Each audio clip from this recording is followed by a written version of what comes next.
BNP স্থায়ী কমিটির সদস্য সালাউদ্দিন আহমেদ বলেছেন, ডক্টর মোহাম্মদ ইউনূসের পদত্যাগ চায় না বিএনপি চায় নির্বাচনী রোডম্যাপ।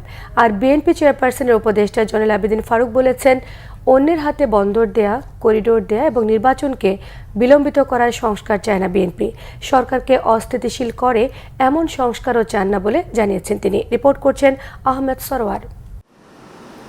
অন্তর্বর্তী সরকারের প্রধান উপদেষ্টা ডক্টর মোহাম্মদ ইউনূস পদত্যাগ করতে চান এমন খবরের প্রতিক্রিয়ায় বিএনপি স্থায়ী কমিটির সদস্য সালাউদ্দিন আহমেদ বলেছেন, তার পদত্যাগ দাবি করেনি বিএনপি।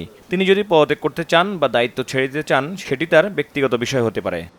আমরা চেয়েছি রোডম্যাপ, উনি নিজে দায়িত্ব ছেড়ে দিতে চান। রাষ্ট্র পরিচালনার বিষয়, এখানে আবেগের কোনো বিষয় নেই, আবেগ তাড়িত হয়ে কোনো সিদ্ধান্ত নেওয়ার বিষয় নেই। আমরা তো ওনার পদত্যাগ চাইনি, তারপরেও যদি উনি ব্যক্তিগতভাবে মনে করেন যে ওনার অসুবিধা, উনি থাকতে চান না, তখন জাতি সেটার বিকল্প চিন্তা করবে। এই পৃথিবীতে কেউ অপরিহার্য নয়, কিন্তু আমরা মনে করি উনি একজন বিশ্ববরেণ্য সম্মানিত মানুষ। তিনি এই বিষয়টা অনুধাবন করে অতি শীঘ্র নির্বাচনে একটা রোডম্যাপ প্রদান করে সংস্কার এবং বিচার কার্য চালু থাকবে এবং জাতীয় ঐক্যমতের ভিত্তিতে উনি সরকার পরিচালনা করবেন। জাতীয় সংসদ নির্বাচন নিয়ে ষড়যন্ত্রের প্রতিবাদে জাতীয় প্রেস ক্লাবের সামনে এক সভায় বিএনপি চেয়ারপারসন উপদেষ্টা কমিটির সদস্য জয়নুল আবেদিন ফারুক প্রশ্ন রেখে বলেন, ৯ মাসেও কেন সংস্কার করতে পারল না অন্তর্বর্তীকালীন সরকার? কাদের পরামর্শে এখনো নির্বাচনের তফসিল ঘোষণা করা হয়নি?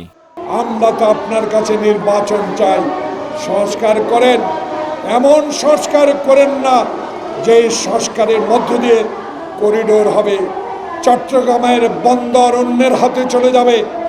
এমন সংস্কার করেন না যে সংস্কারের মধ্য দিয়ে ষড়যন্ত্রকারীরা নির্বাচনকে বিলম্বিত করে আপনাকে অস্থির করে তুলবে।